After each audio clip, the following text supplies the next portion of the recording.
victorious comments, both before, during, and after the summit between President Xi and President Trump. That President Xi, how can I put this? He's nervous as a pregnant nun about what we're going to do on Taiwan, isn't he? Sir, I do think he is concerned about our capability against any invasion of Taiwan. I mean, talk about telegraphing your insecurities. I mean, he talked about it right out of the chute. He's practically sending us a television ad saying, I'm very worried about Taiwan. Now, we don't want a war with China, do we? Absolutely not. No. We want stability, though, with China, don't we? Yes, sir. And China doesn't recognize, President Xi doesn't recognize charity, does he? I can't speak to that, but I would say probably not. Well, he appreciates strength, doesn't he? I would say so, yes. If you're in a bar fight with President Xi and you start quoting Socrates like we did under President Biden, you're going to get your rear end whipped, aren't you? That's probably not a good course of action. Yes. Okay, so why don't we go ahead? Don't you think it'd be a good idea for us to gain leverage to make weapons sales to Taiwan right now? Acting Secretary Caudle, Admiral Caudle, General Smith, welcome. I want to start by acknowledging the men and women of the U.S. Navy and Marine Corps. They continue to meet lengthy deployments, a high operational tempo, and evolving threats with professionalism, determination, and bravery that are a credit to the entire force. You know as well as anyone how the operational capacity of the fleet, the production capacity of the industrial base, and the depth of our magazines are being severely tested today. You know how little room for mistakes there is in the training, readiness, and deployment of the world's greatest fighting force. So I must tell you, the way the President's request is structured, particularly in accounts that matter a great deal to the Department of the Navy, is a mistake. And unfortunately, it's not a new one. Last year, the ink was barely dry on the one-time reconciliation investment in shipbuilding when this subcommittee began to hear from uniformed leaders about budget discrepancies, shortfalls, and broken glass in major accounts.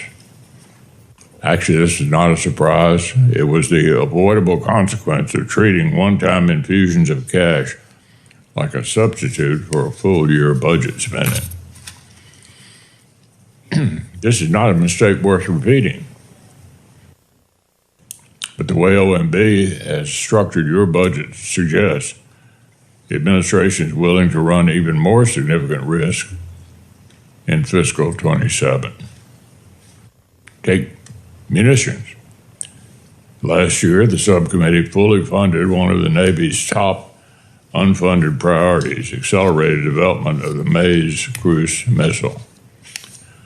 This year, the budget request would put funds for procuring these new munitions not in sustainable annual appropriations, but in a one-time reconciliation slug. Likewise, the budget request strangely splits funding of multi-year procurement contracts for key Navy munitions between annual appropriations and one-time reconciliation. So, gentlemen, the entire premise of multi-year procurement is consistent yearly appropriations. It's right there in the name. How the department expects to send a consistent and reliable demand signal to industry with one-off reconciliation cash is beyond me. Maybe you can explain. To be clear, I'm glad to see basic things like ship operations appropriately built into the fiscal 27 base Same goes for sustainment of the F-35, even belatedly. It's good to see this critical platform's operational readiness given high priority. But requesting new procurement for this aircraft in one-time reconciliation spending is just an unnecessary risk. Also, on top of aviation, I hope you have good news on FAXX. We've seen more than a year's worth of delays and $250 million wasted on contract extensions for FAXX. Our adversaries have American air superiority in their crosshairs. The longer we delay these investments, the more our edge is blunted. So, Admiral Caudle, I know you've been outspoken on the important, quote, workhouse, horse, end quote, role that destroyers play in today's surface fleet. So I'll also need to hear you square this request failure to include a second DGG with the continued high demand for their capabilities. Gentlemen, on another topic we'll need to hear from you on is the lessons you're taking from the current conflicts and how they inform your thinking about the Navy and Marine Corps modernization.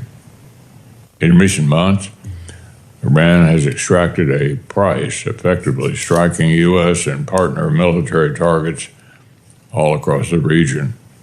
We've also continued to use execute interceptors to take down these cheap drones. Why haven't we adapted more quickly to the modern battlefield?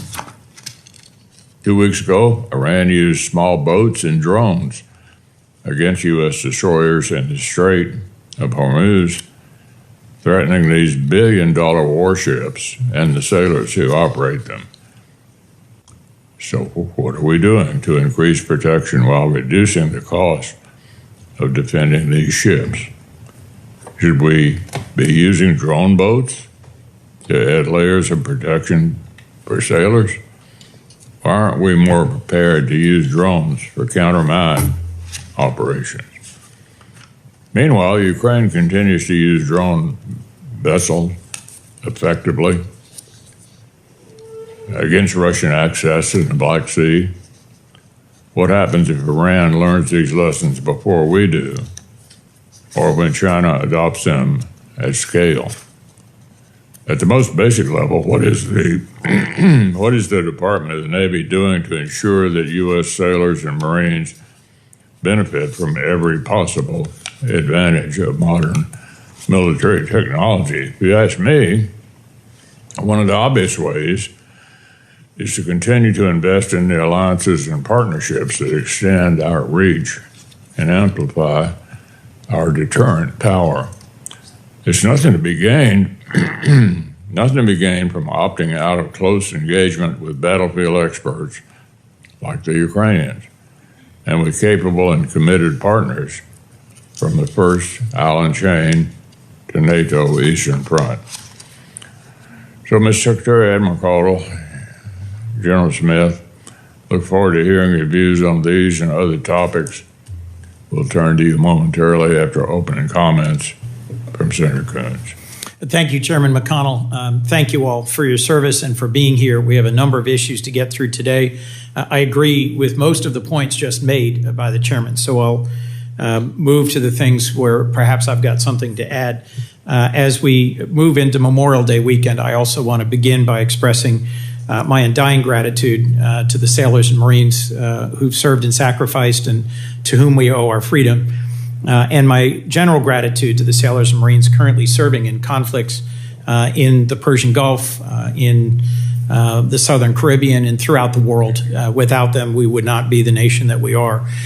So to Acting Secretary Cow, Admiral Caudle, General Smith, thank you for being here and for the forces that you lead.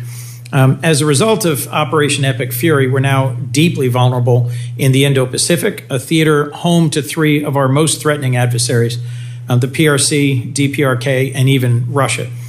We've redirected more than 2,000 Marines and at least one amphibious assault ship the Tripoli from Japan, as well as the missile defense system from South Korea towards the Gulf. And in one striking illustration of Operation Epic Fury's drain on our readiness, we just need to take a moment and consider the USS Gerald R. Ford, having just returned from the longest operational deployment by a carrier group since the end of the Vietnam War, facing a slew of operational challenges. It'll now be out of action for up to 14 months as it undergoes repairs. Our heightened naval presence around Iran and ongoing naval deployments in the Eastern Pacific and Southern Caribbean around Venezuela begs the question, how long will our naval assets be deployed in these theaters, at what cost, and with what consequence for our deterrence in the East China Sea, South China Sea, and wider Indo-Pacific? I'm also gravely concerned by another abrupt firing of a senior Pentagon official during wartime, the former Secretary of the Navy, John Phelan. We have gotten no clear input or answers as to why that happened. There are, in other branches, other senior individuals who've been fired abruptly as well. More broadly, the topics I'm going to want to address in today's conversation is how to reform our shipbuilding enterprise, how do we proliferate autonomous systems, how do we rebuild our magazine depth, and how do we address your service's near-term operation and maintenance challenges. The Department's fiscal 27 request is more than $286 billion in base funding for the Navy. I'm pleased to see more than $43 billion, a sizable percentage increase for the United States Marine Corps. But as the chairman commented, it relies on $38 billion in reconciliation funding, an uncertain and partisan process. And core examples include about half of your munitions request, all of the Marine Corps' medium landing ships, the submarine industrial base investments.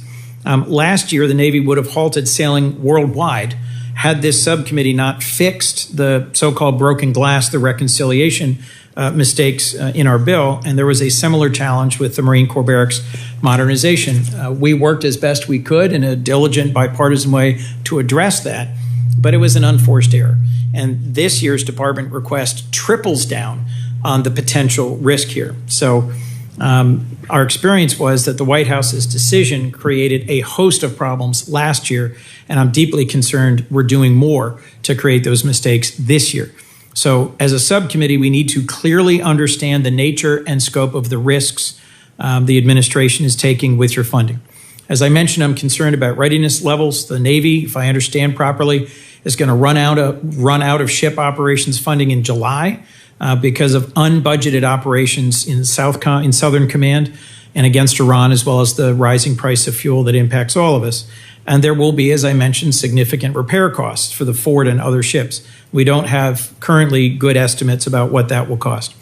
Commandant General Smith, this committee has been very supportive of the Marine Corps' force design reforms. They were thoughtfully put together, executed efficiently, and better position Marines for modern combat. You consulted closely with Congress throughout all of this, so we understood your vision and how it would work. And I look forward to continuing to hear about how that work is playing out and how we can invest in your force readiness. I'm very pleased to see a strong investment in shipbuilding. I think we are far behind, and we need to catch up as best we possibly can. I'm proud to work closely with the Pennsylvania delegation in supporting the Philly shipyard, one of a number of shipbuilding capabilities we need to invest in more.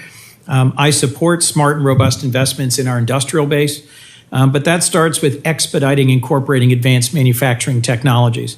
I think we need to learn from and partner with the best-in-class shipyards in the world, relatively few of which are in our country. The Navy is making steady incremental progress, but it lacks, in my view, the sense of urgency from our partners in shipbuilding. We need to understand real outcomes and metrics. We're putting a ton of money into industrial base, and we need to see how that money is reaching the sub-tier suppliers to broaden and strengthen that base. And then a clear understanding about what the government's responsible for and what industry is responsible for. I admire the Deputy Secretary's fierce determination to shake up elements of this system, paying competitive wages, keeping the shipyard infrastructure in decent shape is industry's job. And they need to prioritize that over paying billions in stock buybacks. And I think collectively we need to hold them accountable. Last, there's a number of other areas of concern in this request, but I have to point to, you are requesting dramatic sums for a new class of battleship. In my view, the entire concept flies in the face of current naval doctrine. Everything we know about survivability in the current war space. You heard the chairman's comments about Ukraine and the remarkable success they've had against the Russian Black Sea Fleet. I will associate myself with those comments. You're requesting over a 5-year period, I believe, $50 billion. But as I understand it, you don't have a design, you don't know what's going to be on it, you're counting on multiple unproven technologies, and you don't know how you're going to build it. In my view, that's a program designed to fail. And we should instead be putting those funds in rapidly characterizing, acquiring, and deploying critically needed drones that will allow us below and on the surface and above the sea to be the dominant force we need to be going ahead. So we have a lot of ground to cover today. This is the start of our conversations for this appropriations year. And I am hopeful, though, will be an improvement from last year and that our information sharing will be transparent, thorough, and proactive. Thank you again for your service, and thank you, Mr. Chairman. Thank you, Senator Coons. We'll ask each of you to make a brief statement, starting with you, Acting Secretary Cal. Good morning, Chairman McConnell, Ranking Member Coons, distinguished members of the Senate Appropriations Committee. Senator Coons, thank you, sir, for reminding us on days like Memorial Day that freedom is not free. It's paid for by young men and women who will never see tomorrow. America's sailors and Marines are currently on the front lines of freedom in operations to protect our republic. Lincoln and Bush Carrier Strike Groups and Tripoli Amphibious Ready Group with the 31st Marine Expeditionary Unit are in the Arabian Sea protecting merchant ships and stopping illicit shipping by a terrorist regime. Destroyers Arleigh Burke, Bulkley, Oscar Austin, and Gonzalez are protecting our allies in the Mediterranean against cruise missile attacks from Iran. In the Caribbean, Iwo Jima Argmu and USS Dwight D. Eisenhower Carrier Strike Group, a 49-year-old nuclear-powered aircraft carrier, are stopping narco-terrorists from poisoning Americans with illegal drugs. In the Pacific, Boxer Argmu and Destroyer Squadron 7 are enforcing the freedom of navigation in the South China Sea. At home, we're preparing Macon Island Argmu for deployment. On our southern border, our sailors and Marines stand watch tonight saying, "Nothing's going to hurt you tonight, not on my watch." 4 weeks ago, I was tasked by President Trump to lead the United States Navy and the United States Marine Corps. My 3 priorities are to take care of our sailors and Marines, build ships, and protect our homeland. 120 years ago, the Great White Fleet extended America's reach across the globe. We are currently at the forefront of history with a budget that will create the Golden Fleet, which renews that maritime dominance. We have the obligation to give our sailors and Marines the very best equipment to do their jobs. In our historic budget of $377.5 billion, we're adding 34 new ships, varying from small to large combatants, 123 new aircrafts, along with 5 unmanned ships. In 5 years, we will add 122 manned ships and 63 unmanned ships. We're funding the readiness of our fleet to 95%. We're procuring exquisite munitions that will keep our forces outside the weapons engagement zone while investing in research and development for the fight of the future. More importantly, we're increasing our service member pays, investing in family and unaccompanied housing, child development centers so that our sailors and Marines have a safe, clean, and comfortable place to live and not have to worry about their families when deployed in harm's way.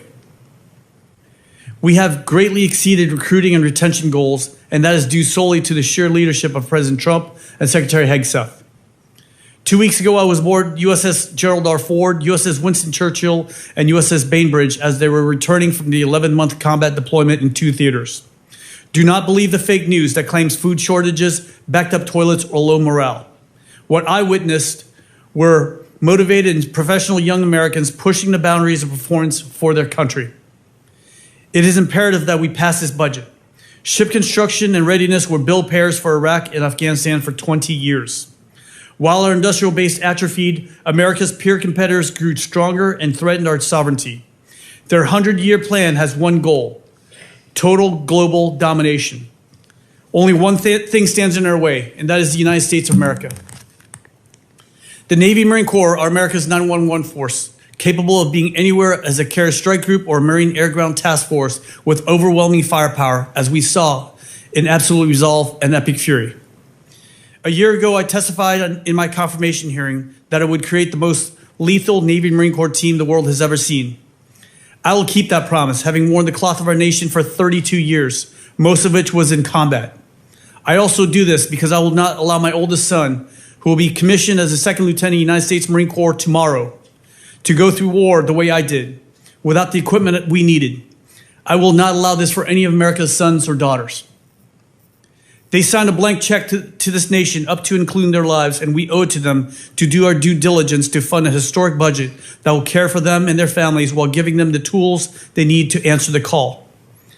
I've seen firsthand what communism and authoritarian regimes have done to thriving nations. Members of my family were murdered by communists. In 1975, we had no flag to stand under or a country to call our own. But the United States gave us hope and a future. I've dedicated my entire adult life to defend this nation under God so that we would never see this, and our children and our grandchildren will never experience this ever. Thank you again for the opportunity to testify before you. I'm ready to answer your questions, sir. Mr. Chairman. Mr. Chairman. Mr. Chairman. Senator Kennedy. Forgive me, Mr. Chairman, for interrupting. And I say this with respect for you and these three gentlemen. But as you know, we've got a very important meeting at 11 o'clock. We're going to have to leave. I would respectfully ask if we could limit the opening remarks so we could get to ask a few questions. Senator Kennedy, Senator Coons has been perfectly all right with taking two on our side first, and then they get two. So we'll be able to get to both of you. I know, but my point is we're going to start at 11 o'clock. I've got to be there, and these gentlemen have some wonderful prepared statements, but I can read faster than they can talk. And I was hoping if they could give us the Cliff's Notes version, we might have enough time to ask you questions. Or go ahead and ask the question. Do you mind? No. You mind, gentlemen? Sir, not at all. All right. I'll try to be brief. Mr. Secretary, thank you for being here. We need more ships. We're going to give you money to build more ships. You need to get those ships built. You need to build as many of them as you can in Louisiana, but let's get them built. General, is Russia our friend? Sir, they're not. Between Ukraine and Russia, who do we want to win that war? Well, we prefer there not be a war, but obviously, Well, but there is. Who do we want to win? obviously we want Ukraine to stand independently and not be consumed by Russia. Okay. Now, when Putin went into Ukraine, he thought he was going to roll in and take it over in 2 days like thunder on a summer night, didn't he? I believe he did. But the Ukrainian people have fought back, haven't they? Yes, sir. They have fought back. And they now have some of the most sophisticated drone technology in the history of the world, don't they? Sir, they do. They're doing very well with drones. And they're giving, with the limited resources they have, they're giving Russia a curb stomping, aren't they? I would say they are. In fact, they have knocked out, with their limited resources, 40% of Russia's export ability of their oil. They, since January, using their drones and limited cruise missiles, they have hit oil and gas facilities within Russia over 100 times. Not on the border, within Russia. Right? Yes, sir. And Putin was so scared, he almost had to cancel their military parade. Didn't he? Well, I'm not sure of that, sir, but I will take your word for that, sir. Okay. All right. Well, how much money? Now, let me just lead you. The world has $300 billion of frozen Russian assets in escrow, don't we? I don't know, sir. I do. It's $300 billion. And 2/3 of that, about $225 billion, is sitting in Europe, isn't it? Again, sir, I'm not sure of that. Well, I am. And I'm surprised, no disrespect, that you don't know. And Europe has asked our permission to take that $200 to $225 billion. Well, let me strike that. that 225 billion, humor me, that's sitting there frozen, not a single penny is American taxpayer money, is it? I don't believe it is. No. It all belongs to Russia, doesn't it?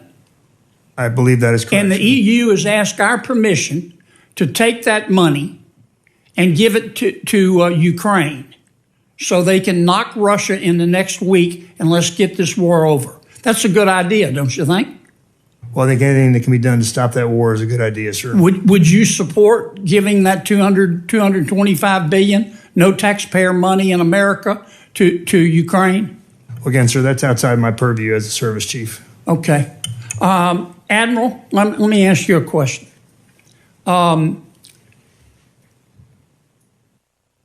Would it be fair to say, based on his public and notorious comments, both before, during, and after the summit between President Xi and President Trump, that President Xi, how can I put this? He's nervous as a pregnant nun about what we're going to do on Taiwan, isn't he? Sir, I do think he is concerned about our capability against any invasion of Taiwan. I mean, talk about telegraphing your insecurities. I mean, he talked about it right out of the chute. He's practically sending us a television ad saying, I'm very worried about Taiwan. Now, we don't want a war with China, do we? Absolutely not. No. We want stability, though, with China, don't we? Yes, sir. And China doesn't recognize, President Xi doesn't recognize charity, does he? I can't speak to that, but I would say probably not. Well, he appreciates strength, doesn't he? I would say so, yes. If you're in a bar fight with President Xi and you start quoting Socrates like we did under President Biden, you're going to get your rear end whipped, aren't you? That's probably not a good course of action. Yes. Okay, so why don't we go ahead? Don't you think it'd be a good idea for us to gain leverage to make weapons sales to Taiwan right now? Sir, again, these things are very complex and a full calculus of all the levers of power that are being negotiated and worked. So generally, I'm sorry. What more do we have to know, Admiral? President Xi has telegraphed his anxiety, his insecurity, now that he knows that America has learned how to fight. We want leverage. We want stability, not a hot war. We want leverage. What's his insecurity? Taiwan. Why don't we just go ahead and sell the weapons to Taiwan that Taiwan wants? The president can call President Xi and say, hey, President Xi, don't take it personally. Don't get excited. Don't get your bowels in an uproar. But I'm selling these weapons. Why wouldn't we do that? we definitely want Taiwan to be as strong as they can be, sir. They'd be stronger with those weapons, though, wouldn't they? Yes, sir. Don't you think we ought to sell them? Sir, I'm not going to get in front of the administration's overall calculus on that. That's just not I'm not going to make a statement on that as a service chief. Okay. But the capabilities that we're talking about would make them more effective. I'm sorry to go over. I'm sorry. I just wanted to get my points in. Thank you so much, Mr. Chairman. I've got to go, gentlemen. I'm really sorry. And I don't mean any disrespect by being so direct. But we're down to it. We're down to it.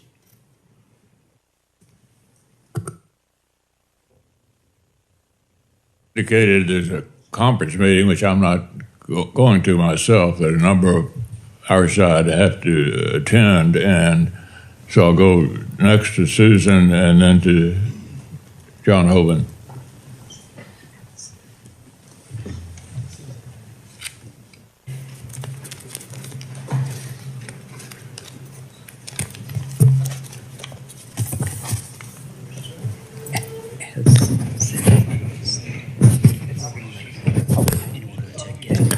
Thank you, gentlemen, for your service. Thank you very much, Mr. Chairman. If I may interject, what we're going to do is just skip you all's opening statements and go straight to the questions. Thank you. In light of the briefing we have this morning, I want to thank my Democratic colleagues for also being accommodating.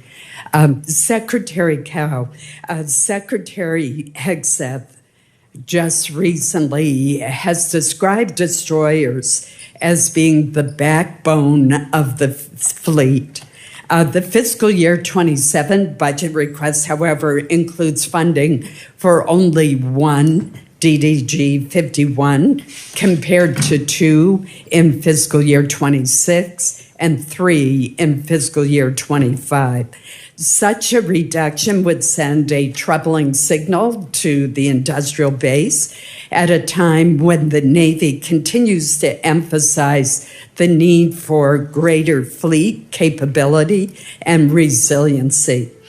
Bath Iron Works in Maine, which is one of only 2 surface combatant shipyards in the country, has made real progress in workforce retention and accelerating production stability due to the steady demand signal. Based on the future year defense plan, how can we sustain the current production alone be sufficient to sustain both shipyards and the supplier base without restoring a stable 2 DDG per year procurements? And I would mention that when you start contrasting the size of our fleet with China's, it should be of great alarm to all of us. China now fields the Navy approaching 400 ships and is expanding its fleet at a pace that far exceeds ours. The U.S. Navy is down to 291 ships. That is very troubling to me, and to me, this is the last time that we should be cutting back on the workhorse of the fleet, the DDGs, which, by the way, also have proven themselves in recent conflicts. I remember a Bath-built ship shooting down every single missile that the Houthi terrorists were firing, and it just is something that I can't understand the budget recommendation on. Chairwoman Collins, thank you so much for that question. And I share with you the love of the destroyers. They are the workhorse and the backbone of the United States Navy. Right now, we have 80 ships on contract and 59 in construction in Bath alone, which Bath creates amazing ships. Like you said, they've been in the forefront of this war and just doing amazing work there.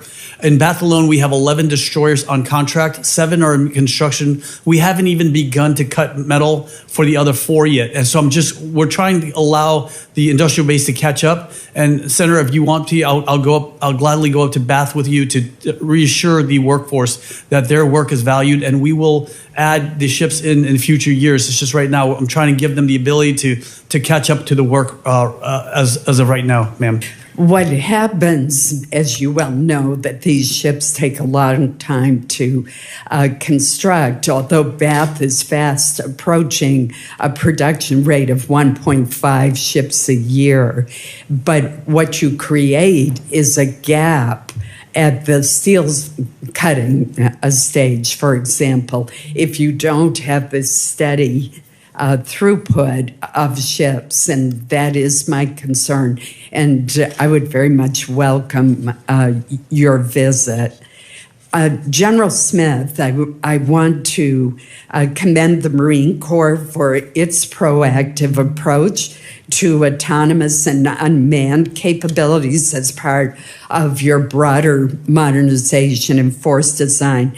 I'm encouraged by the decision to leverage existing Army investments in robotic combat vehicles and commercially available autonomy systems.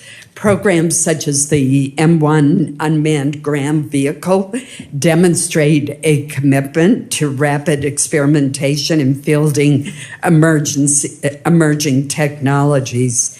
You're clearly exploring how these platforms can support logistics, reconnaissance, counter-UAS missions, and targeting, particularly in distributed Indo-Pacific operations. And we've learned a lot of lessons from Ukraine on how important autonomous and unmanned systems are in transforming the battlefield.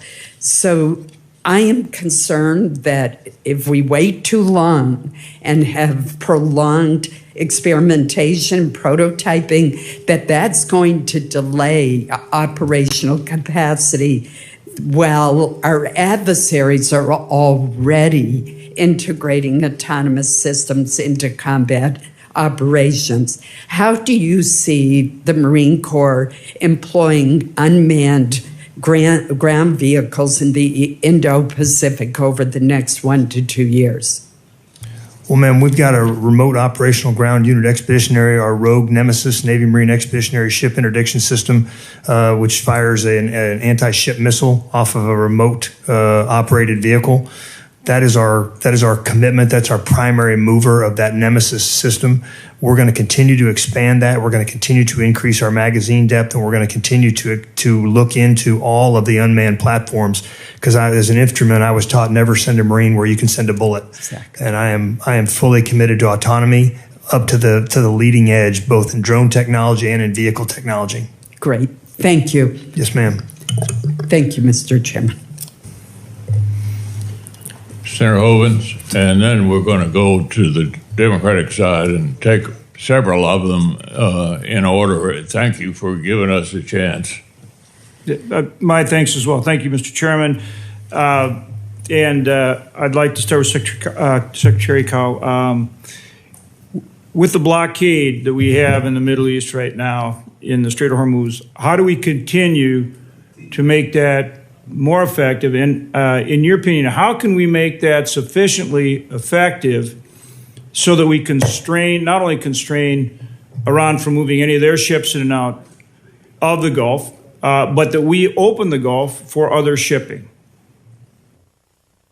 Senator, thank you for that question. You're right. I mean, doing a blockade is very tough, and I will turn over to the Chief of Naval Operations in a second for tactics, techniques, procedures while we do that. But, there's a lot of things we can leverage, including, I think, unmanned surface platforms will be important, as well as maritime domain awareness. But I will turn over to the Chief of Naval Operations. Well, where I'm going with, obviously the pressure on us is gasoline prices, right? And that's really the only lever that Iran has left. And that's to create enough uncertainty so that the ships can't transit the strait. But if we take that away and we not only bottle them up, but we open up traffic, then the pressure's off us and the blockade pressure continues. Whatever kinetic steps we decide to take over and beyond that, we'll see what the administration decides. But that truly keeps the pressure on them, increasingly so, and it takes it away from us. So, as their terrible regime says, oh, well, our people are used to suffering, and so they think they can outlast us. So how do we flip that equation? That's what I'm getting at. Well, sir, the blockade has probably been the single most important military operation we've done to try to get negotiations to the place where they even are. And we're getting better at it. We're getting more efficient at it. We are. That comes with really good rules of engagement. We're really good at understanding how to determine this. It comes from artificial intelligence enabled common operational picture to actually know who we go after, intel, deep intelligence, and then the ability to utilize security forces to board if necessary or disable if necessary leakers. So that's important. But to open the flow of commerce to partners who want to leave the Strait of Hormuz and where we know there have been mines in place, so that's challenging for them. If we go try to do escort with that, we have looked into that. That's a very challenging mission in that narrow strait when it's contested.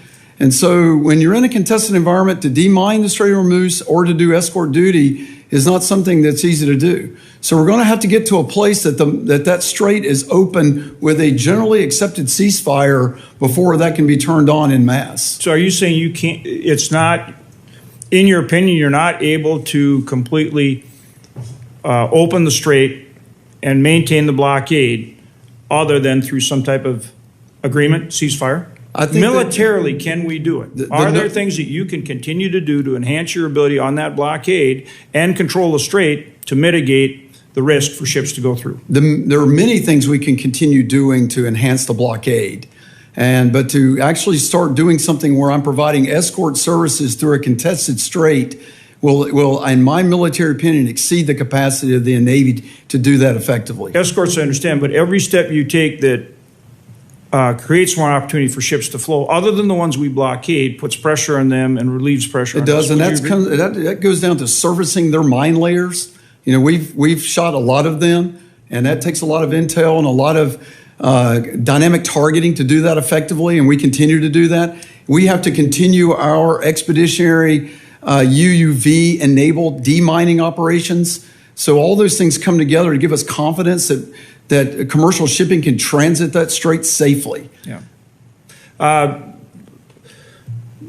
General Smith, kind of the same question, but reverse. I was in Taiwan, I've been in Japan, South Korea fairly recently. Increasingly, China is creating a de facto blockade around Taiwan, just with live fire exercises, with their ship exercises, aircraft exercises, on and on and on. De facto, they're increasingly doing that. Other than making Taiwan a porcupine, what other steps are effective in slowing that down, preventing it, stopping it, addressing it? Well, sir, your last point about a porcupine defense does work. Nobody wants to bite into a porcupine. So back to what Senator Kennedy was talking about. Yes, sir. You want to have a deep missile depth. You want to make it. It's one thing to start across the straits. It's another thing to get to the shore of Taiwan, and it's another thing to get from the shore to the capital. And so what we're doing is we are working closely with our allies and partners to ensure that every step of that possible action by the PRC is contested. The Marines at Okinawa are doing incredible work, and you don't realize how amazing the work they're doing and what they're doing on land and sea. The whole drone thing is a huge, huge part of that and changing everything, air and water. It's unbelievable. Congratulations to your guys, and thanks to all three of you very much. Thank you, Mr. Chairman, and thanks to our colleagues. Senator Coons, followed by Senator Durbin and Shaheen. Thank you, Mr. Chairman. I will defer to my friend and colleague, Senator Durbin, and then to Senator Shaheen, and then I'll question. Thank you, Senator Coons. For a number of us, this is the last time we'll meet in these circumstances. We've announced our retirement from the Senate. I wanted to take 60 seconds just to acknowledge how I got started in the Senate, because it involves the Marine Corps. It involves a man named Paul Douglas. Paul Douglas was the senator from Illinois from 1948 to 1966, college professor who enlisted in the Marine Corps in March of 1942. What was unique about that was he's the oldest recruit in the history of the Marine Corps. He went through basic training at Parris Island at the age of 50 and became a captain in rank and begged to be in combat. They eventually assigned him to Okinawa. He was involved in combat and lost the use of his left arm, which he referred to as his paperweight the rest of his life. Senator Douglas insisted on signing every letter that went out of his office, and that meant that somebody had to sit next to him and pull the letters as he signed them. Interns, and that was me, and that's where I started in this business. But I'm very proud of his service, and I wanted to make a record of it today in this testimony and hearing. Thank you for your service to this country.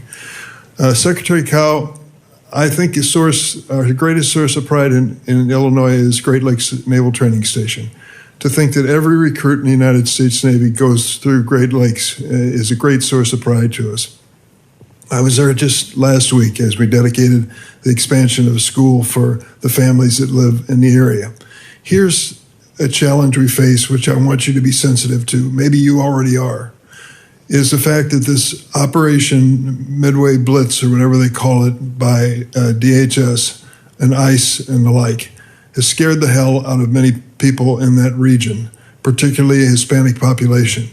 Every week, we have literally thousands of graduates at a beautiful ceremony at Great Lakes who come in from all over the United States. My concern is their concern. Some of them are not citizens of the United States, and yet their sons and daughters are volunteering to serve in the Navy. We have more than 1,000 each year that become citizens, actually sworn into citizenship at that base. We have warned DHS, stay away from Great Lakes. Don't intimidate these families in any way. Give them a chance to have one of the greatest days of their lives with their sons and daughters. Are you familiar with this issue? Senator, thank you for this question. And again, I share your concern of being a refugee to this country and serving this nation. I know what it's like to not have a country to call my own and having the United States open up their arms. And that's why I served in combat for this country for so many years. What I know about the DHS and in Great Lakes is they're no longer on board Great Lakes at all. That's what I understand too. Yes, sir. So, but I'm not aware of Midnight Blitz or any other operation within DHS, sir. I just want to sensitize you to the fact that thousands of families come to that base each week to celebrate one of the most important days of their families' lives. And many of them are in fear that just around the corner is someone who's going to ask them to show identification. We've got to keep that operation at Great Lakes separate from this Midway Blitz and ICE agents' assignment in order to maintain its integrity. So I hope you'll keep that in mind as you chart your conduct in the future. I'll keep it in mind, Senator. I yield. Chris. I yield. Senator Sheen.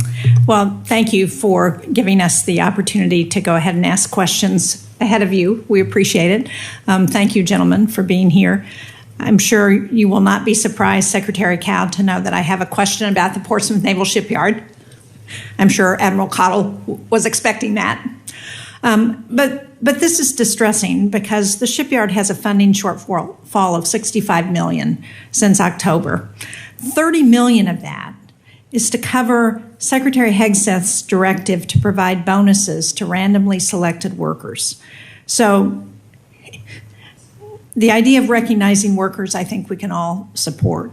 But if we're going to do that, then the department needs to provide the funding to make that recognition. And they didn't do that. So the shipyard had to take funds from their existing budget.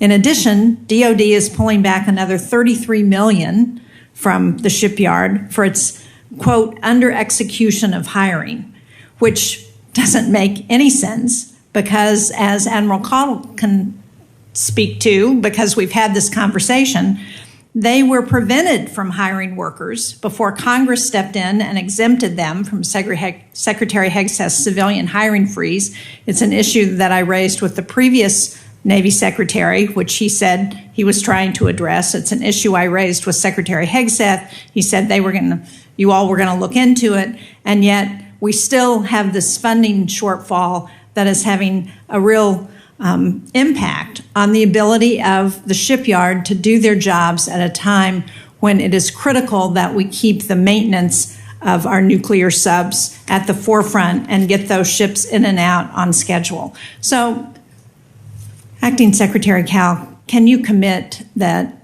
you will restore the funding that Portsmouth has lost because of the actions of the department?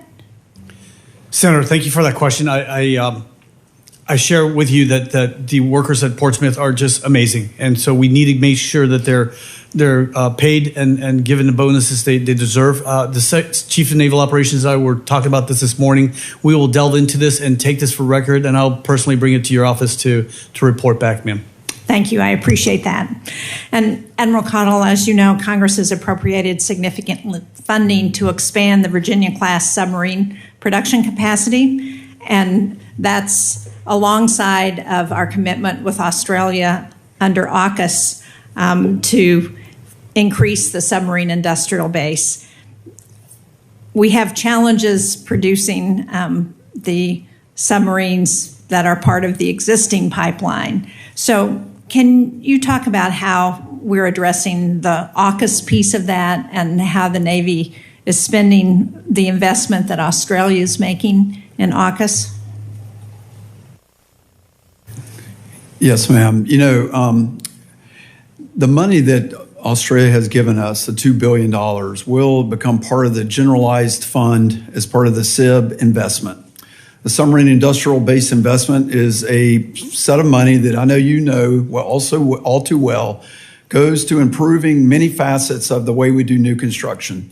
It goes to improving the tooling and capabilities there, bringing state-of-the-art robotics and artificial intelligence into drawings and workflows. It goes into recruiting and retaining and developing the best workforce possible. It goes into ensuring the compensation of those workers is at a level that we can drive these retention numbers the way they are. And we're responding to that. We're seeing that at all of our private yards. So it is paying off.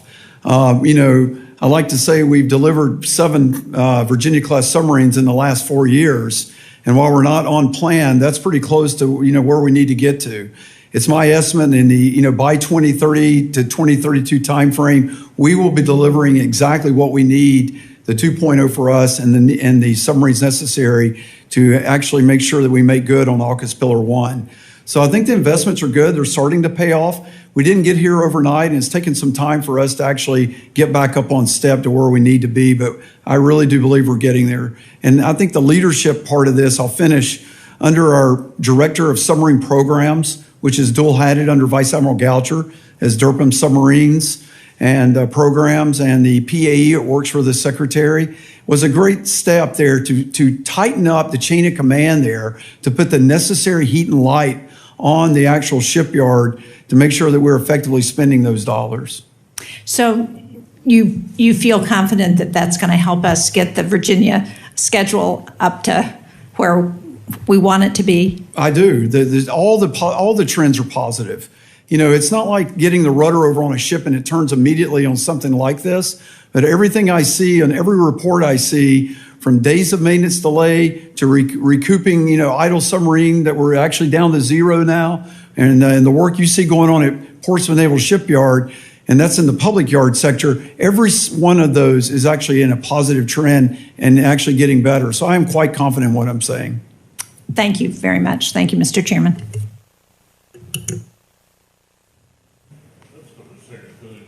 We passed for a while. Thank you. And I appreciate the testimony we've heard so far, and I'm looking forward to reviewing all of your prepared statements. I am a huge proponent, as is Senator Collins and many of us, of unmanned systems. And I appreciate the answer from General Smith about your engagement. But I'd like to hear more about this from the Navy. You're proposing, I believe, $2.2 billion in investments for unmanned systems, and I'm concerned about whether or not we've learned the lessons from past drone initiatives that focused on procuring end items with little or no thought to how they'll actually be employed or sustained. If you could, Acting Secretary Cow and Admiral Caudle, how's the Navy thinking about the deployment and the use of systems in the future to make sure they're fit for the challenges we face, and how are you incorporating the lessons learned from Ukraine and the ongoing operations in Iran, as you just referenced, Admiral Caudle, the unmanned systems for demining, to make sure that these investments in autonomous systems meet our operational needs? Thank you for that question, Senator. Again, as an EOD tech myself, I've used robots my entire career, where I'd rather send a robot down than send an EOD tech down there with a set of wire cutters. And, likewise, while we're doing underwater demining, we use right now the Mark 18 UUV in order to do that. Pilots will say all the time that they use that unmanned systems for a long time with AIM-9 and AIM-120. So right now we're studying to make sure we're doing the right thing especially with MOSA, the open systems architecture. We want to be able for every system to talk to each other. Just like my iPhone should be able to talk to someone else's BlackBerry. We want to be able that everything works together. We are taking lessons learned from Ukraine. The thing is, we have the tyranny of distance. Ukraine can just put it in their backyard and send it out, whereas we have to travel 10,000 miles or even greater if we're talking about Indo-PACOM in order to get the systems there. And I will turn over to the Chief of Naval Operations to tell you how we're integrating the systems, especially with the TR battle group. We're getting ready to go out and be the first carrier strike group to use unmanned systems. Thank you. Admiral Caudle. Hey, Senator Coons, sir, thank you for that. First of all, let me just say the ultimate unmanned weapon is the SM-6, the Conventional Prompt Strike Missile, the heavyweight Mark 48 torpedo, LRASM. Those are unmanned vehicles themselves, and they're quite capable, and we need to make sure that our munitions, are fully funded. So let me just state that.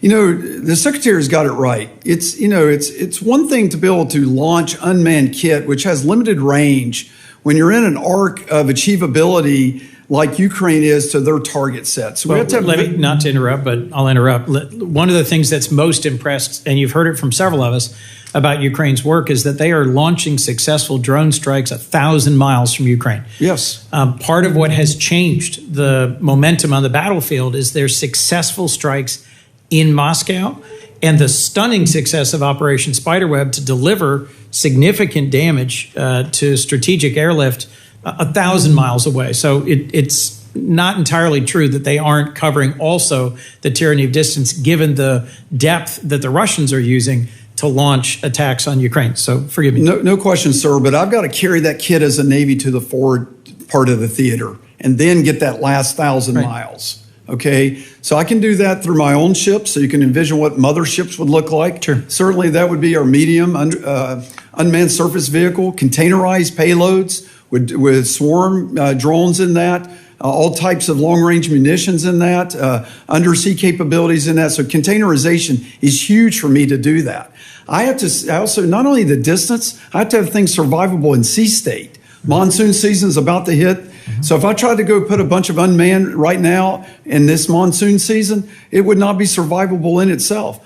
So I love the asymmetry and the overmatch that you can get from robotic and autonomous systems. But as the Navy chief, I have to bring that forward in a way that I can launch that into the theater with valid targets that I can't service through other means. Sir, what role do you imagine that our treaty allies play in this force projection? Because frankly, the Australians, the Philippines, Korea, Japan, they are technologically sophisticated partners. They are close partners with us, and they have the ability to support, to service, and to project. The first time I really was struck by what is possible in this was in Australia. I was there last summer for the U.S.-Australia AUKUS-related dialogue and visited an Anduril facility and saw their Ghost Shark product and was really quite struck at what they are deploying. What role do you see our close allies playing in developing, testing, and deploying autonomous systems? Well, Ranking Member Coons, again, I don't see any world that our allies don't play a prominent role in how we leverage autonomy. I need their ABO. I need them to invest in it. I need to actually work with them and integrate it into the schemes of maneuver and how we do mass fires.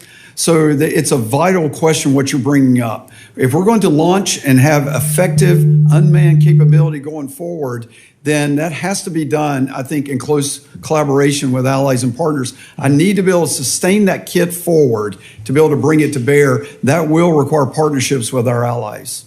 My last question this round, if I could. Look, as I understand our shipbuilding challenges, all of the existing shipyards are working at full capacity. You're asking for more money to increase their capacity, but we are literally years behind. And the best-in-class shipyards in the world are in Japan, South Korea, and China. 50 years ago, we had the best shipyards in the world. Today, we do not. And I'm a strong believer that we need to make sure we are protecting America's industrial base and exploring deeper partnerships. You ask for $1.8 billion to study using foreign shipyards and foreign designs. That is a lot for a study.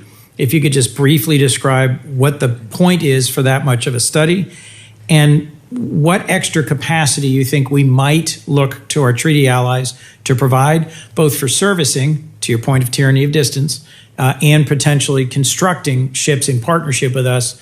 I'm a big believer in the AUKUS partnership. I think we need to be looking to our close allies and partners as long as we are protecting our domestic shipyards and they have robust and sustained opportunities to contribute to this work. Ranking Member Coons, that's a wonderful question, sir, because the RDT&E we're getting with that is to see the integration of those foreign ships, to see how they fit in our formation. And if it works, we're not buying into foreign shipyards. We're having them invest in the United States. we want them to bring their operations here with the way they're able to crank out a destroyer in 2 years. And that will create basically 540,000 jobs in the United States. And not just to build destroyers and frigates and battleships.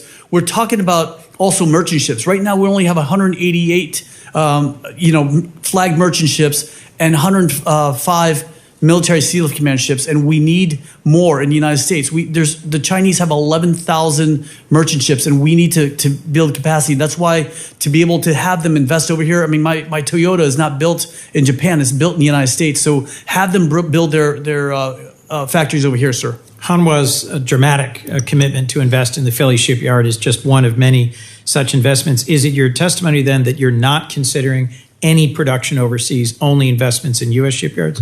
Well, obviously, initially we would have to see how they build those ships over there, and then bring American workers over there, learn the way their modalities, how they work, and how they're able to streamline processes. Bring that over here in the United States, sir.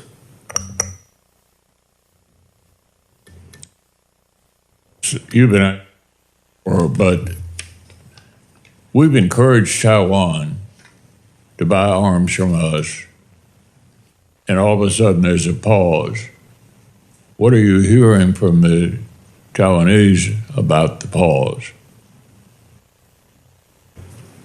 Chairman, I have not heard. I have not spoken to the Taiwanese. However, we have done some foreign military sales to them. And it's just right now we're doing a pause in order to make sure we have the munitions we need for Epic Fury, which we have plenty. But we're just making sure we have everything. But then the foreign military sales will continue when the administration deems necessary, sir. Put another way, do you expect the sale to be approved at some point? Senator, that would be up to the Secretary of War and the Secretary of State, sir. Yeah, well, that's what's really distressing. Belatedly, the administration seems to be mad at the Europeans for not engaging in the Middle East. But as a practical matter, without basing and sustainment from NATO allies, we wouldn't be able to project power in the Middle East. So what role should NATO play out in the Indo-Pacific? Well, Chairman, first of all, NATO playing a role, I would love to see NATO doing some demining in the Straits also. I mean, this is a mutually beneficial for all the world if we can clear the Straits right now and really provide security. And NATO, again, would be a great ally to us in the Pacific, just to maintain the sea lanes of communication. We, the United States, are a maritime nation. We depend on the Pacific and the Atlantic for free trade, and the world does also. And so this is why we need to all work together to protect the sea lanes of communications for the world, sir. I think the way to think about NATO is it's important not only for the Europeans and ourselves, but for the rest of the world. They're looking at NATO, coming to NATO meetings from the Pacific.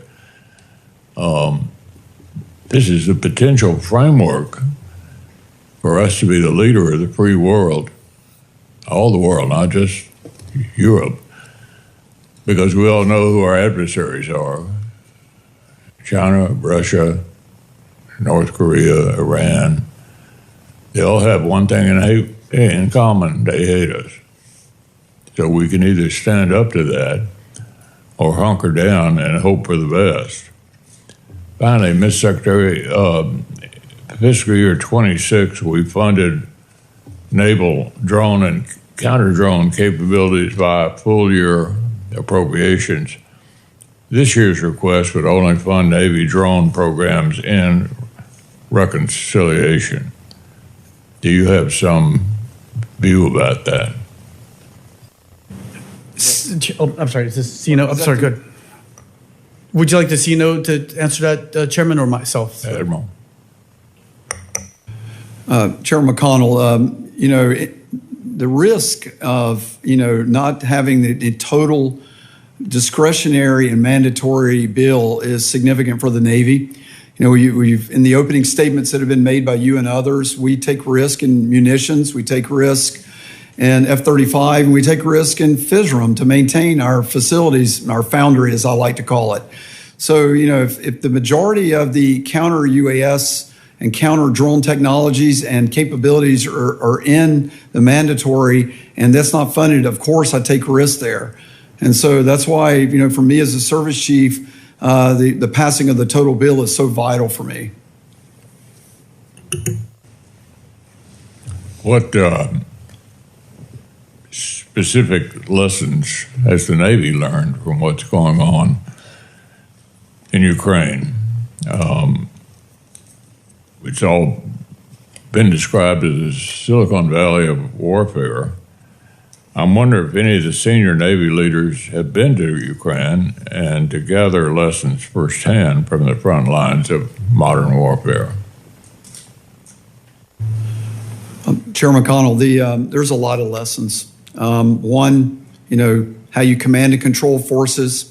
Two, how you have great intelligence apparatus, sustained ISR, and not only just ISR for targeting and getting valid targets that actually, cripple the supply and logistics and force correlation nodes of an adversary, but the actual ISR to do battle damage assessment is vital.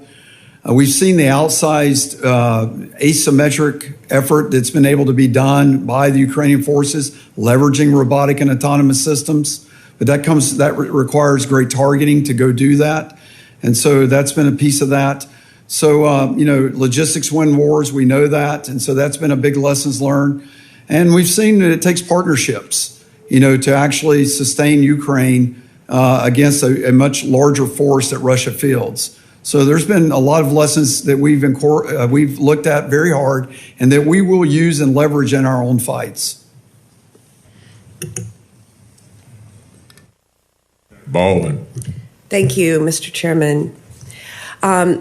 Secretary Caudle, Admiral Caudle, General Smith, thank you all for being here this morning.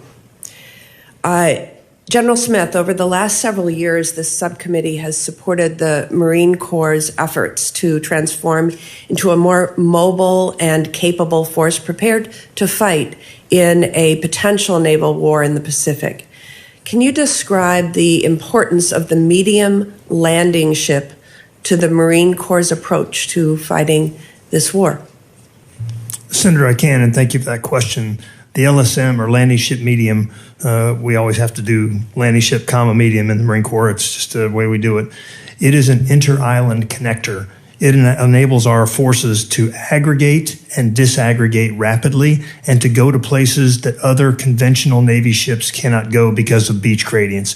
So it allows us to have access to the totality of the first island chain, and it's vital. It's going to bring our medium missile batteries, our Nemesis, our Navy Marine ship interdiction system.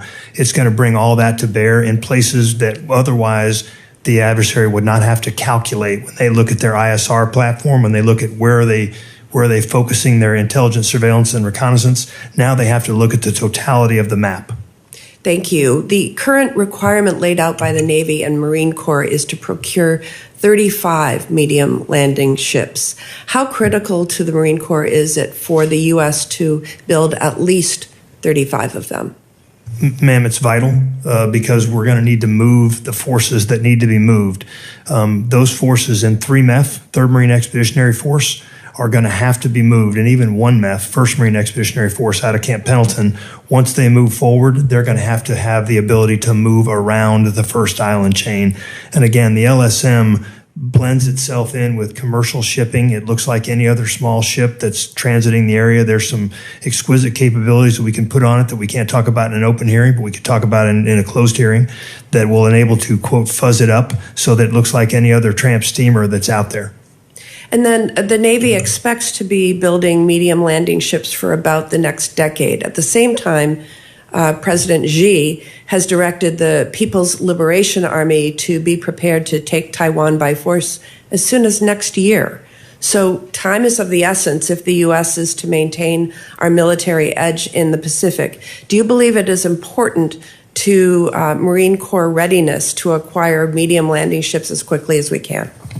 Absolutely, ma'am. There's a saying, if your neighbor says he's going to kill you, you should believe him. Yeah. So, thank you. Secretary Caudle, I am very concerned that the Navy's request for funding to procure 6 medium landing ships was included in the partisan and mandatory spending part of the department's budget request. That request is outside the jurisdiction of this subcommittee and is in serious danger, I think, of not passing this year. That makes me question the Navy's commitment to maintaining this program. So what is the Navy's backup plan for procuring medium landing ships if the administration's partisan spending request fails to advance? Senator, I share your concerns that we need this whole $1.5 trillion. The Navy and Marine Corps has taken a lot of hits over 20 years in Iraq and Afghanistan, ma'am. And so that's why we need this one-time budget in order to fix all these things. However you appropriate to us, whether one bill or two bill, we're completely agnostic to that as a Navy and Marine Corps. We need that in order to build these medium landing ships. And again, Fincantieri is going to turn it out quickly. And I know that's why we're going with a design that's already proven, it's already built, and we're not going to deviate from that like we did with the previous models. That's why it's so imperative that we get the $1.5 trillion, especially for the Navy and Marine Corps, to get the $377.5 billion, ma'am. Yeah, but, well, President Trump and this administration talk a lot about wanting to build more ships in America, and I absolutely agree with that. But bringing back our domestic shipbuilding industry requires a consistent demand signal, and decisions like these jeopardize the stability of the medium landing ship program and the thousands of jobs, including those in Wisconsin, which depend on it. So do you agree that consistent demand is important to our shipbuilding industry? And if so, why wasn't the request for the medium landing ship funding included in the Navy's base budget like all other battle force ships? Senator, again, we need, however we get this money, we need it all to fix the Navy and Marine Corps. And I know you weren't here for my opening statement, but my son's going to be commissioned in the United States Marine tomorrow from the United States Naval Academy. I cannot have him go to war the way I did. We just can't do this to our sailors and Marines. These are American sons and daughters, and we owe it to them to give them what they need. And this is why we just need to get this out. But when we're balancing the needs of quality of life, quality service, housing for them, pay, and everything else, it's just the way the budget was laid out, ma'am. Yeah, it's a problem that it's laid out that way because the Navy and Marine Corps both emphasize the importance of procuring the medium landing ships quickly. Do you support procuring them as quickly as our shipyards are able to build them? Senator, I do support building them as quickly as possible and getting as many as we can possibly get.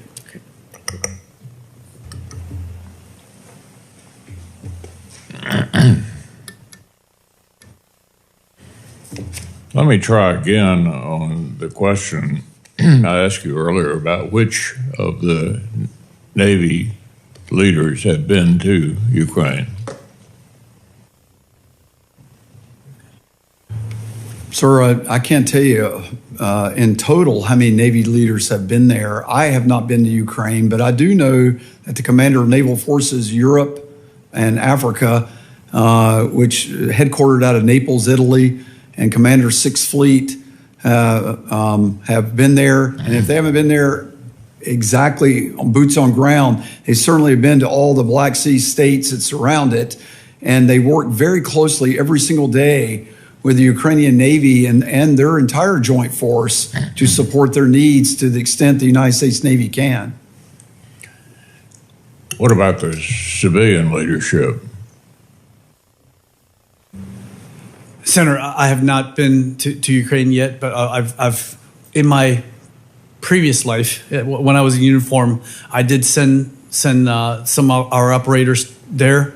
I'm very familiar with the research and development we're doing in Ukraine. I know the former U.S. Naval Forces Europe and Africa was one of my longtime mentors, Admiral Stu Munch. He knows that area extremely well, and his forces operated there both as NATO and U.S. forces, sir. I know you guys are not policymakers, but let me say again that an effort to cut off help for Ukraine is not going to work in the Senate or in the House.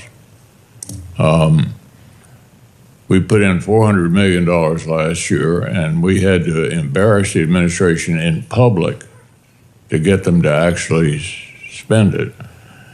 We're going to have additional Ukraine money this year. I would say to the policymakers at the White House and the Pentagon, the American people are in favor of us helping Ukraine. Republicans are in favor of us helping Ukraine. Democrats are in favor of helping Ukraine. We're pretty together on this issue, so we're not going away. One final question. What are the specific objectives of U.S. strategy up in the Arctic?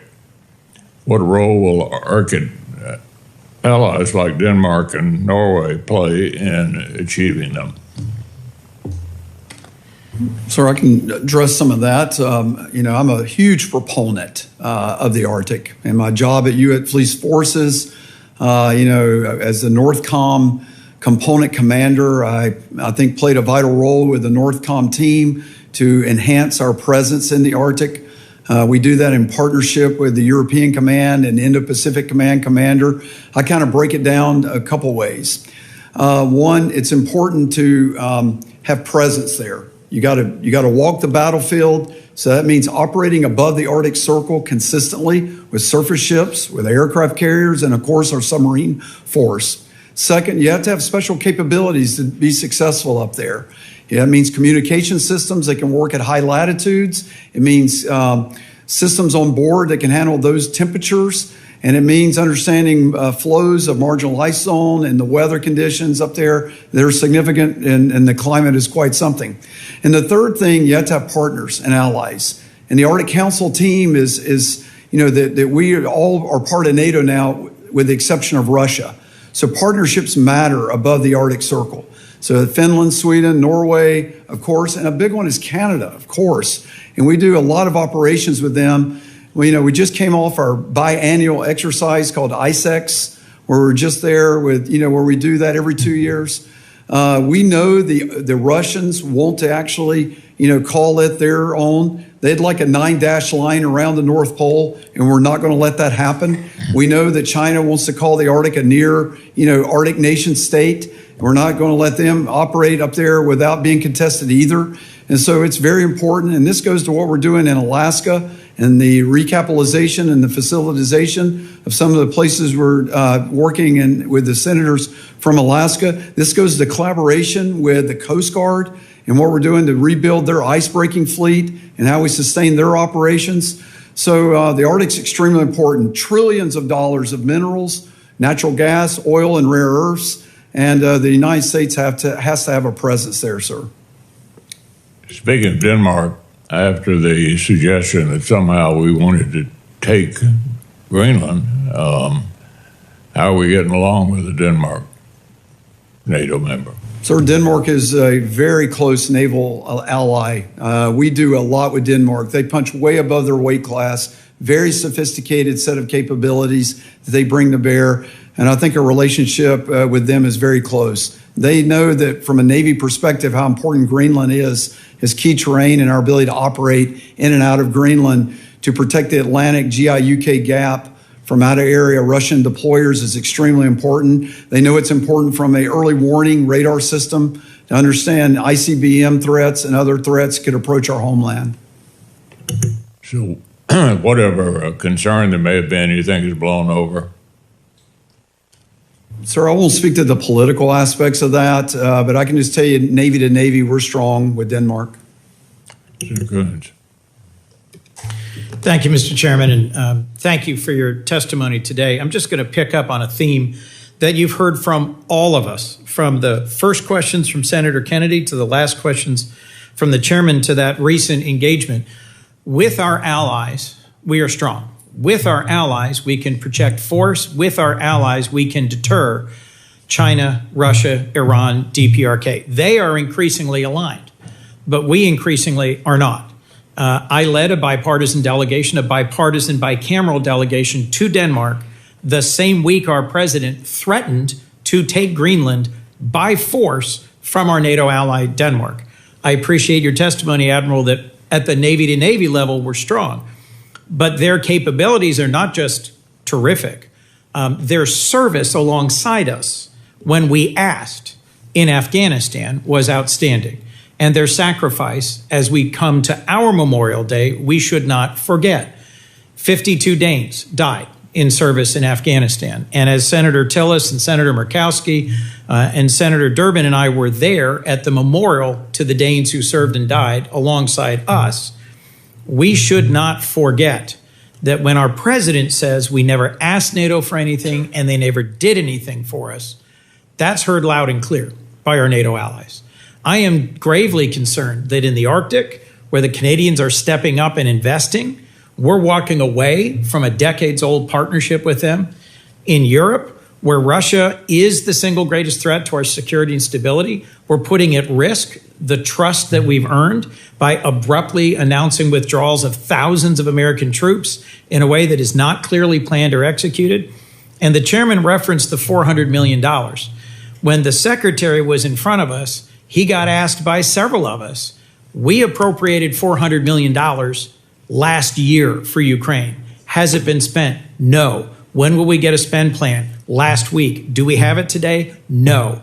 I know this is above your pay grade, but Mr. Secretary, I hope you will convey, as you've heard from many of us, from the first questions from the chairman to my last question now, you're submitting a budget that puts things across the line from base budget to reconciliation, munitions, shipbuilding, the LSM that is essential to your ability to fight and win in the Western Pacific. If the reconciliation piece of this doesn't go through, we are going to have even bigger problems this year than last. So let me just briefly ask about those two things. Commandant, how important is it that you have the LSMs in the year ahead, and what will you do if that does not come through in reconciliation? How will that impact your warfighting capability? Well, we'll be less mobile. We'll be less able to aggregate and disaggregate, and we'll be less able to contend with the PRC.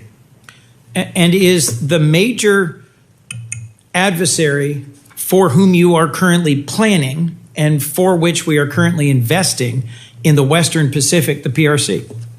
It is, sir.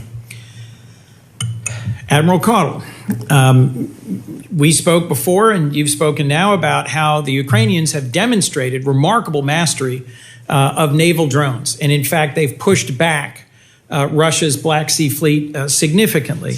What happens to the Navy if your significant munitions request, which is divided between reconciliation regular, is denied and you don't get those munitions? And what does that do to shipbuilding, drones, and munitions for this coming year? Sir, that's why it's so important. You know, the way I put it into a context, my base budget is about $270 billion. About a tenth of that, 1/10, is in my mandatory. You know, so, you know, the way it kind of looks across the entire budget, it's like a third is over in mandatory. But for me, the Navy, a tenth of my budget is there. The lion's share is in discretionary. So, but I need both. To your point, I need both. And so to the specifics of the risk, as I stated earlier, it is an F-35 procurement. It is an LSM, no question. That's where all six live. And the risk of munitions and the risk in the FISRM, we need to sustain our bases and our infrastructure. So the reason I mentioned this in my opening, I'm mentioning it now, is that last year, the lack of coordination produced billions of dollars in what we call broken glass, problems that we had to fix because they were not fixed by the White House. And I recognize it's the White House, OMB, the Secretary's office that are making these decisions. But you've now heard from a whole series of senators, Republican and Democrat, that we've got clear priorities that we are at risk of not meeting. I also mentioned in my opening, I am really struggling, Mr. Secretary, with the Navy's headlong rush towards a Trump-class battleship. We have never previously named a class of ships for a currently serving president. In your opening, you referenced the Great White Fleet of 100 years ago, which helped project naval power for the United States. But I don't see how a new class of battleship at a cost of $50 billion over 5 years meets our operational needs at a time when most of our exchanges have been about how the lessons learned of Ukraine and the likely lessons being learned by the PRC are about the urgency of moving towards distributed autonomous systems. What operational problem are you trying to solve that isn't met by carriers and destroyers, submarines, and autonomous systems being deployed at a greater scale, Mr. Secretary? Ranking Member Coons, I understand your concern, sir. As far as I can remember, just even looking at Popular Mechanics back in July of '88, it said the Battle Cruiser 2000, basically this large arsenal ship.